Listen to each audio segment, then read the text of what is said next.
Il a piqué une crise parce que je me suis assise sur les genoux d'un autre homme chez nous. Alors j'ai dit qu'il était juste insécure et contrôlant.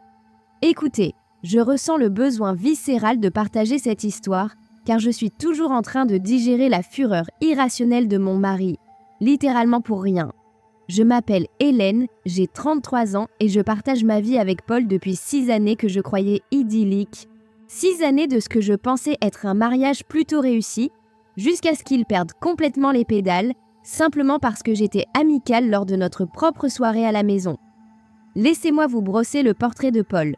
Lorsque nos chemins se sont croisés, il était cette incarnation de la spontanéité et de la joie de vivre. Un homme qui savait comment s'amuser et qui était toujours l'âme de la fête, prête à toutes les aventures. C'est d'ailleurs ce qui a fait chavirer mon cœur. Pourtant, quelque part en chemin, surtout après nos vœux, il a muté en cette figure tendue et possessive, agissant davantage comme un parent rigide que comme l'époux que j'avais épousé. C'est comme s'il avait décrété qu'il devait incarner le mari parfait et responsable et qu'il attendait maintenant de moi que je me métamorphose en une version ennuyeuse de ménagère, éteignant toute étincelle de ma personnalité. Moi, je navigue dans le monde des relations clients, tandis que Paul œuvre dans la logistique, un domaine dont l'ennui rivalise, à mon humble avis, avec sa nouvelle personnalité. Quoi qu'il en soit, nous nous préparions pour cette soirée du Super Bowl chez nous, un événement que j'attendais avec une impatience folle depuis des semaines. J'adore recevoir. J'adore la maison qui vibre de rire et de conversation. J'adore l'énergie palpable d'une fête réussie. Paul, lui, ne cesse de geindre à propos du désordre inévitable et des dépenses en nourriture et boissons. Pourtant, nous en avons les moyens, et ce n'est qu'1 jour par an, mais il se comporte comme si je cherchais à nous ruiner. Chaque fois que j'abordais l'organisation de la fête, Paul lançait ses petites piques sur la nécessité de garder les choses sous contrôle et de ne pas en faire trop. Quand j'ai fait le plein d'alcool, son regard m'a transpercé, comme si je préparais une bacchanale plutôt qu'une simple réunion d'amis pour regarder un match. Et ne me lançait même pas sur ses commentaires incessants concernant ma consommation d'alcool. L'homme se comporte comme si j'étais une ivrogne invétérée, juste parce que j'apprécie quelques verres lorsque je socialise.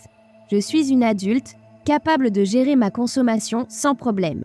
Le matin de la fête, j'ai entamé les préparatifs de bonne heure et oui, j'ai siroté une mimosa pendant que je mettais la dernière main au détail. Allez-y, jugez-moi. C'est un jour de fête, je suis excitée et je veux être d'humeur joyeuse quand nos invités arriveront. Mais Paul, voyant mon verre, a immédiatement adopté son air désapprobateur, lançant des commentaires subtils sur la modération. Je lui ai rétorqué de se détendre et de cesser de me traiter comme une enfant. Il est alors devenu tout défensif, prétendant qu'il voulait simplement que je m'amuse. Mais sa vision de mon amusement, apparemment, se résume à rester sagement dans un coin, sirotant une bière toute la journée. Notre cercle d'amis, principalement des visages familiers depuis des années, allait arriver, y compris ma meilleure amie, Sophie, et son petit ami, Nathan. Nathan est vraiment agréable à vivre, contrairement à certaines personnes sous mon toit. Il rit à mes blagues. Il ne me fait pas sentir coupable quand je suis sociable, et il sait comment maintenir une conversation engageante. Sophie a une chance inouïe d'avoir trouvé quelqu'un qui ne cherche pas à la changer ou à surveiller chacun de ses gestes. Quand Paul a osé suggérer que je ralentisse ma consommation d'alcool avant même l'arrivée des invités, j'ai craqué. Je lui ai rappelé qu'au moins, je ne faisais pas ce qu'il faisait à l'époque lors des fêtes.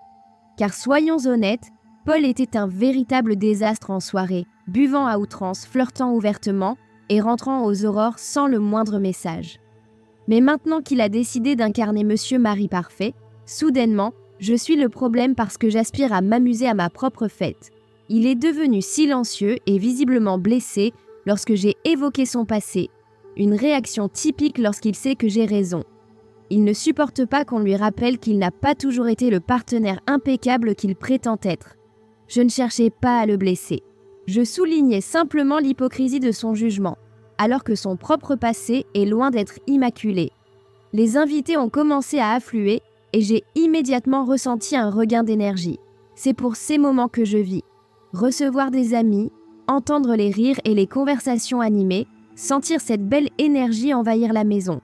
Je suis une personne naturellement sociable, j'aime que les gens se sentent bienvenus et c'est un talent que je maîtrise. Paul, lui, rôdait, l'air mal à l'aise, comme un chaperon à un bal de lycée plutôt que comme quelqu'un qui profite de la compagnie de nos amis. Je sentais son regard sur moi, comptant mes verres, épiant mes conversations. C'est tellement humiliant d'être marié à quelqu'un qui vous traite comme si vous n'étiez pas digne de confiance. Je parlais aux gens, m'assurais que chacun avait ce dont il avait besoin. Je jouais mon rôle d'hôtesse avec brio, et il était là, me fixant comme si je commettais une faute. Le match a commencé, et tout le monde s'est installé dans notre salon. J'adore ces moments où l'on se sent à l'aise, détendu, et où l'on s'amuse. C'est exactement le genre de vie que je désire, entouré d'amis et de bonnes ondes. Mais je pouvais voir Paul, assis là, tout tendu, comme s'il attendait le faux pas pour intervenir et me corriger. J'avais peut-être bu 3 verres à ce stade, ce qui pour une journée entière de fête est absolument dérisoire. Pourtant, Paul agissait comme si j'étais ivre. Je connais mes limites. Je bois socialement depuis plus d'une décennie et je n'ai absolument pas besoin que mon mari me surveille à ma propre fête. Le fait qu'il se sente obligé de me surveiller ainsi démontre son manque de respect envers moi en tant que femme adulte. Sophie était dans la cuisine, attrapant des collations, et je suis allée rejoindre Nathan sur le canapé. Nous parlions de choses liées au travail, une conversation des plus normales, et je me sentais détendue et sociable. Il y avait techniquement une place libre à côté de lui sur le canapé, mais honnêtement, m'asseoir sur ses genoux me semblait plus amusant et espiègle. Ce n'était pas comme si cela signifiait quoi que ce soit. Nous sommes amis depuis des années et je ne suis pas une personne coincée qui pense que le contact physique occasionnel est automatiquement teinté de sexualité. Dès que je me suis assise, j'ai presque senti le regard de Paul me transpercer de l'autre bout de la pièce. Je savais exactement ce qui se tramait dans son esprit jaloux, insécure et contrôlant qui transforme chaque interaction innocente en une menace. C'est épuisant d'être marié à quelqu'un qui voit des problèmes là où il n'y en a pas. Bien sûr, en une trentaine de secondes, Paul est apparu à nos côtés avec ce faux sourire figé sur son visage. Il m'a dit, devant tout le monde, que je devrais peut-être m'asseoir sur le siège à côté de Nathan. La manière dont il a prononcé ces mots, comme s'il corrigeait une enfant qui ne savait pas mieux, a fait bouillir mon sang. Il venait de m'embarrasser devant nos amis pour absolument rien. Je me suis levée, ne voulant pas faire de scène et gâcher le bon moment de chacun, mais j'étais furieuse. Comment ose-t-il me traiter ainsi ? Comment ose-t-il me faire passer pour la méchante devant les autres à cause de ses propres insécurités ? J'ai passé le reste de la fête à essayer de me comporter normalement, mais je sentais tous les regards sur moi, se demandant ce qu'il en était. Paul n'a cessé de me lancer des regards insistants tout l'après-midi, comme s'il tenait un décompte de chaque petit geste. Il est impossible de se détendre et de s'amuser lorsque quelqu'un surveille constamment votre comportement et attend le moindre faux pas. Je me sentais marcher sur des œufs à ma propre fête, dans ma propre maison. Quand les invités ont commencé à partir, je savais que Paul se préparait à l'une de ses fameuses leçons. Je pouvais le lire sur son visage, cette expression vertueuse qu'il adopte lorsqu'il s'apprête à me donner une leçon importante sur la conduite appropriée. Comme si c'était moi qui avais besoin de leçons, alors que c'est lui qui ne supporte pas que sa femme soit sociable et amicale. Alors que Nathan et Sophie s'apprêtaient à partir, Paul nous a coincés près de la porte d'entrée. Il a commencé à déclarer que ce que j'avais fait était inapproprié et qu'en tant que femme mariée, je n'aurais pas dû agir ainsi. J'avais envie de disparaître de honte. Le voilà, nous sermonnant, Nathan et moi, comme si nous étions des adolescents pris en flagrant délit d'un baiser passionné, alors que nous étions des adultes ayant eu une interaction des plus innocentes. Nathan et moi nous sommes excusés, juste pour que Paul se taise et laisse nos amis partir sans plus de drame. Mais je pouvais voir sur le visage de Paul qu'il n'était pas satisfait de nos excuses. Rien n'est jamais suffisant pour lui quand il est dans cet état. Il veut que je m'agenouille et que j'admette avoir eu complètement tort et que je promette de ne plus jamais faire une chose pareille. Une fois tout le monde parti, Paul a immédiatement entamé son sermon sur le respect et les limites et sur la manière dont mon comportement nous reflétait tous les deux. Je n'arrivais pas à croire qu'il faisait tout un drame pour s'être assis sur les genoux de quelqu'un pendant littéralement 2 secondes. J'ai souligné que Sophie s'en fichait. Nathan s'en fichait. Personne ne s'en souciait, sauf lui et son imagination paranoïaque. Quand il a dit que mes actions le mettaient mal à l'aise, j'ai explosé. Je lui ai dit exactement ce qu'il était, insécure et contrôlant, parce que c'est la vérité. Un homme sûr de lui ne verrait pas une menace dans le fait que sa femme s'asseye sur les genoux de leur ami pendant quelques secondes lors d'une fête décontractée. Un homme sûr de lui ferait confiance à sa femme et ne supposerait pas immédiatement le pire de chaque interaction qu'elle a avec d'autres hommes. La dispute a dégénéré à partir de là, Paul ne cessant de répéter que je ne le respectais pas, ni notre mariage. Alors je lui ai rappelé toutes les choses irrespectueuses qu'il faisait quand nous étions ensemble. Sortir toute la nuit, flirter avec d'autres femmes, rentrer ivre et s'attendre à ce que je m'occupe de lui. Au moins, je n'ai jamais vraiment franchi de vraies limites comme lui. Je lui ai dit que je ne me soucierais jamais si l'un de mes amis s'asseyait sur ses genoux parce que je ne suis pas une personne jalouse et paranoïaque. Je lui fais confiance et j'attends la même confiance en retour. Mais apparemment, c'est trop demander à quelqu'un qui voit chaque ami masculin comme une menace potentielle pour notre mariage. Nous nous sommes couchés en colère et je suis restée là, pensant à quel point c'est épuisant d'être mariée à quelqu'un qui surveille chacun de mes faits et gestes. Je ne peux pas être moi-même, je ne peux pas être sociable, je ne peux pas m'amuser sans qu'il trouve quelque chose à redire. Ce n'est pas le mariage pour lequel j'ai signé et ce n'est certainement pas l'homme dont je suis tombée amoureuse. Le lendemain matin, Paul agissait toujours comme s'il était blessé et dramatique, me donnant le traitement du silence comme si j'avais réellement fait quelque chose de mal. J'ai décidé d'être la personne la plus mature et de m'excuser, non pas parce que je pensais avoir fait quelque chose d'inapproprié, mais parce que vivre avec sa morosité et son comportement passif-agressif devenait vite insupportable. Je lui ai donné ce que je pensais être une excuse parfaitement raisonnable. J'ai reconnu que m'asseoir sur les genoux de Nathan n'était peut-être pas le meilleur choix. Et j'ai dit que j'étais désolée si cela le mettait mal à l'aise. Mais apparemment, cela n'était pas suffisant pour Paul. Il voulait que je comprenne pourquoi cela le dérangeait tant. Il voulait que je valide ses sentiments. Il voulait transformer toute l'affaire en une discussion émotionnelle profonde sur le respect et les limites. C'est du Paul classique. Il ne peut pas simplement accepter une excuse et passer à autre chose. Tout doit être un moment d'apprentissage. Tout doit être analysé et discuté jusqu'à ce que je sois complètement épuisée et que je veuille juste que la conversation se termine. Pourquoi ne peut-il pas simplement être satisfait de mes excuses et laisser tomber ? Quelques jours plus tard, je parlais à Sophie de tout ça et elle a confirmé ce que je savais déjà. Ce n'était vraiment pas si grave et Paul avait complètement exagéré. Sophie a dit qu'elle n'y avait pas pensé quand c'est arrivé et elle était là. Si quelqu'un aurait dû être dérangé par ça, ça aurait dû être elle, pas mon mari paranoïaque. Mais quand j'ai mentionné à Paul que Sophie était d'accord sur le fait qu'il avait exagéré, soudainement je le transformais en méchant et je rejetais ses sentiments. Je ne peux pas gagner avec cet homme. Quand j'essaie de lui montrer que d'autres personnes pensent qu'il est déraisonnable, il agit comme si je m'acharnais sur lui. Quand j'essaie d'expliquer mon point de vue, il dit que je n'écoute pas ses préoccupations. Rien de ce que je fais n'est jamais juste. Je commence à réaliser que quoi que je fasse, ce n'est jamais suffisant pour Paul. Il trouve toujours quelque chose à critiquer ou une façon dont je ne suis pas à la hauteur de ses exigences impossibles.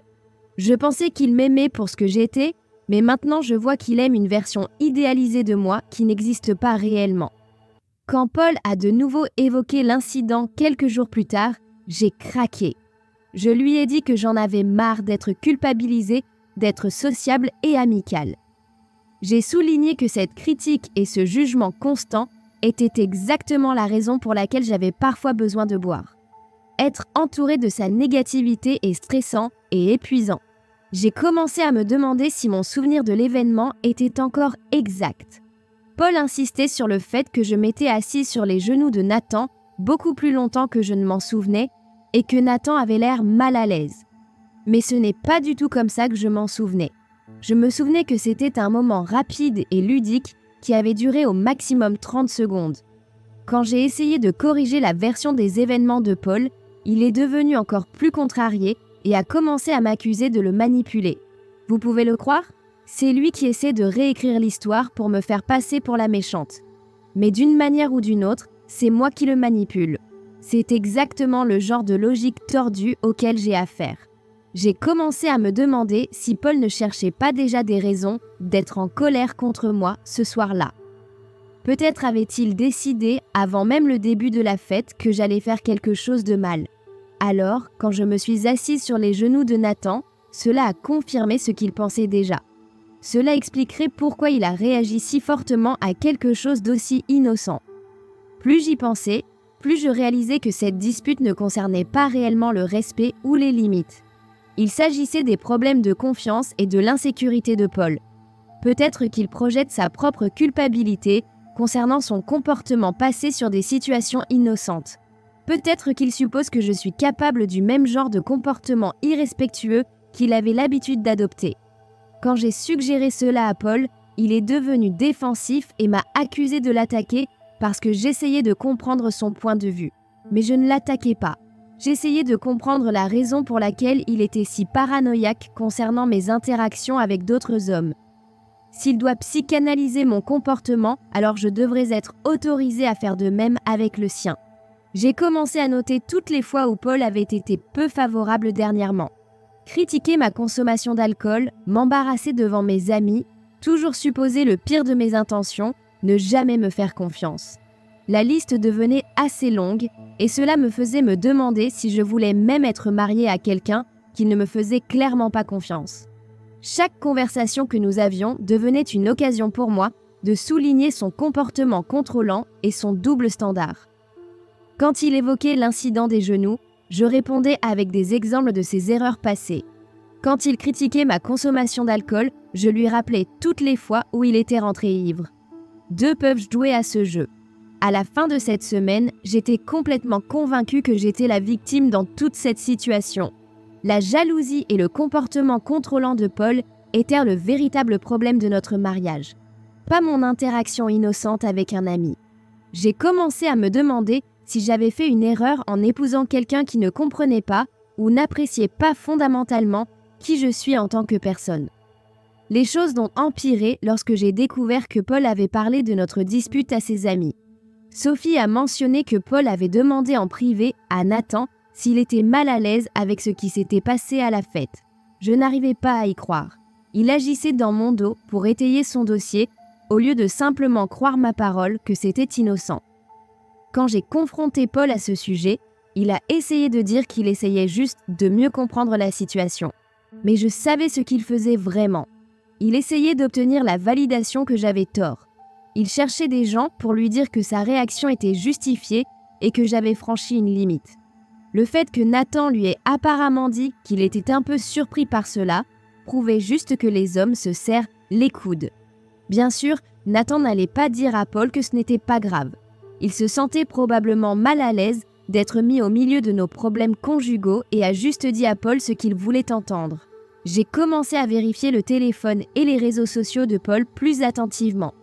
Non pas que je ne lui fasse pas confiance exactement, mais parce que j'avais besoin de savoir s'il parlait de nos affaires personnelles avec d'autres personnes. Nos problèmes conjugaux devraient rester entre nous, ne pas devenir des sujets de commérage pour ses amis. Bien sûr, j'ai trouvé des messages textes avec ses amis où il se plaignait clairement de moi. Il utilisait des mots comme irrespectueux et problème de limite pour décrire ce qui s'était passé. Il essayait littéralement de monter nos amis communs contre moi en me faisant passer pour une femme inappropriée à qui on ne peut pas faire confiance avec d'autres hommes. Quand je l'ai confronté avec les preuves de son téléphone, il a eu le culot de se mettre en colère contre moi parce que j'avais fouillé dans ses messages. Il a complètement manqué le fait que c'était lui qui trahissait notre mariage en exposant nos problèmes à ses amis. Sa violation de notre vie privée était bien pire que moi qui le surveillais. Les disputes sont devenues quotidiennes après cela. Paul évoquait constamment le respect et les limites, tandis que je soulignais son hypocrisie et son comportement contrôlant. J'ai commencé à documenter chaque fois qu'il rejetait mes sentiments ou me faisait me sentir mal dans ma peau. S'il voulait tenir un score, je pouvais aussi tenir un score. Lors d'une dispute particulièrement animée, je lui ai dit que le problème n'était peut-être pas que je m'étais assise sur les genoux de quelqu'un. Le problème était peut-être que j'avais épousé quelqu'un qui ne me faisait pas confiance et me traitait comme sa propriété au lieu de sa partenaire. Cela l'a vraiment énervé, mais il fallait que ça soit dit. J'ai évoqué à quel point je m'amusais avant de me marier, à quel point j'étais sociable et insouciante, et comment il avait lentement essayé de me transformer en sa version de la femme parfaite. J'avais l'habitude de sortir avec des amis sans subir de interrogatoire. J'avais l'habitude de pouvoir boire quelques verres sans que quelqu'un surveille ma consommation. J'avais l'habitude de pouvoir être moi-même sans critique constante. Quand Paul a essayé de nier qu'il essayait de me changer, j'ai souligné toutes les façons dont il m'avait critiqué au fil des ans. Ma consommation d'alcool, mes amis, mon besoin d'interaction sociale, ma personnalité extravertie. Apparemment, tout ce qui me concernait devait être atténué ou contrôlé d'une manière ou d'une autre. J'ai réalisé que cette dispute ne concernait pas du tout le fait de m'asseoir sur les genoux. Il s'agissait du fait que nous étions devenus des personnes complètement différentes qui voulaient des choses différentes de la vie. Je voulais quelqu'un qui me soutenait et me laissait être moi-même. Il voulait quelqu'un qui suivait ses règles et le faisait se sentir en sécurité quant à sa masculinité. Le point de rupture est arrivé quelques semaines plus tard, lorsque nous sommes allés dîner pour l'anniversaire de Sophie dans un bon restaurant du centre-ville. J'étais déterminée à prouver que je pouvais être sociable et appropriée en même temps.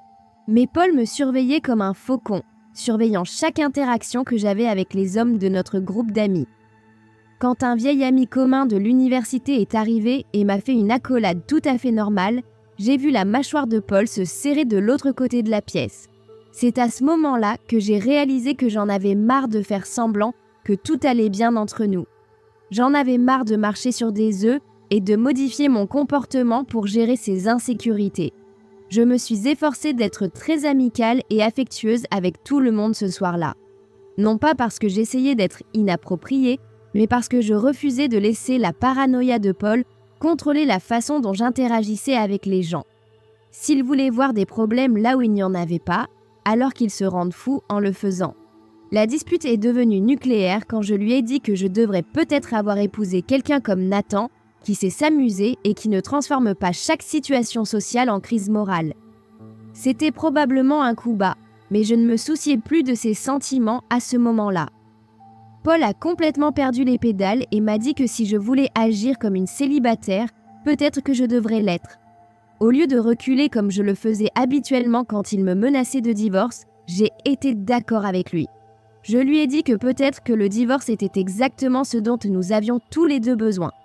J'ai commencé à dormir dans la chambre d'amis ce soir-là et nous nous sommes à peine parlé pendant les jours suivants. Pendant ce temps, mon esprit est allé dans des endroits sombres. J'ai commencé à penser à ce que j'aurais pu avoir si je ne m'étais pas installée si jeune. Quel genre de vie je vivrais si je n'étais pas liée à quelqu'un qui ne m'appréciait clairement pas. J'ai commencé à planifier à quoi ressemblerait ma vie sans Paul. La liberté d'être moi-même sans critique constante.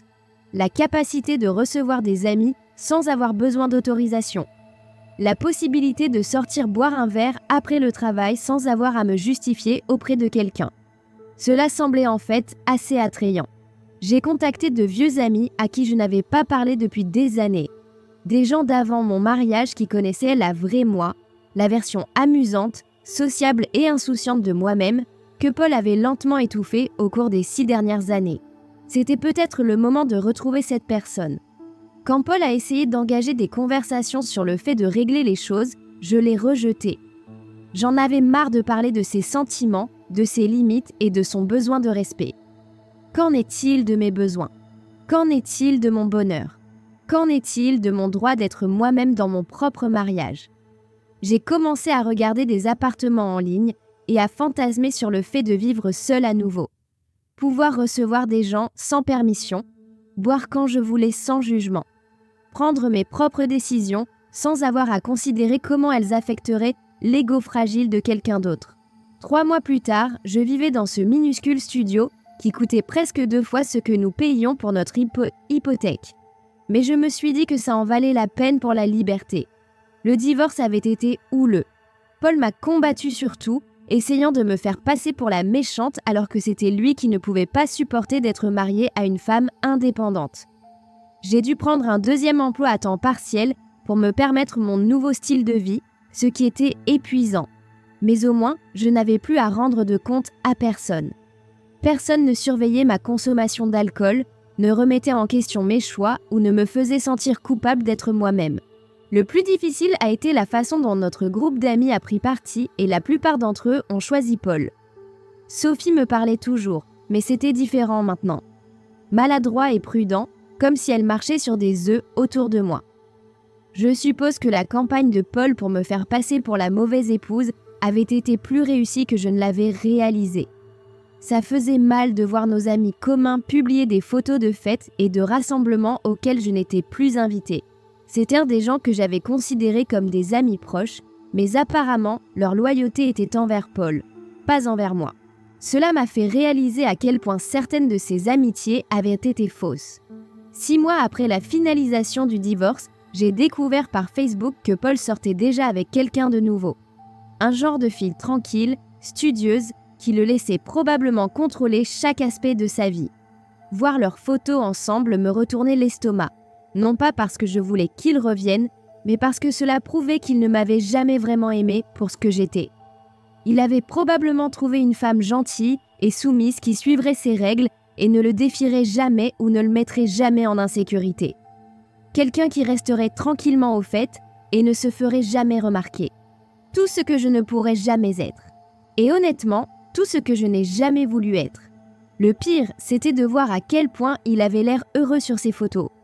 Pas la version stressée, étendue de lui-même qu'il était devenu pendant notre mariage, mais vraiment détendu et satisfait. Cela m'a fait me demander si j'avais peut-être vraiment été le problème depuis le début. Mais j'ai repoussé cette pensée parce qu'il était plus facile de rester en colère. Ma vie amoureuse était un désastre complet. Les hommes de mon âge voulaient de la stabilité et quelqu'un qui avait sa vie en ordre, et je vivais dans un studio et travaillais 2 emplois juste pour joindre les 2 bouts. Ceux qui s'intéressaient à moi cherchaient généralement juste quelque chose d'occasionnel, ce que je ne voulais pas malgré ce que Paul aurait pu penser. J'ai essayé de renouer avec de vieux amis d'avant mon mariage, mais la plupart d'entre eux avaient avancé dans leur vie. Ils avaient des relations sérieuses, des prêts immobiliers, des enfants, toutes les responsabilités d'adultes que je fuyais. J'avais l'impression d'être coincée dans une sorte de distorsion temporelle, essayant de retrouver une version de moi-même d'il y a 10 ans.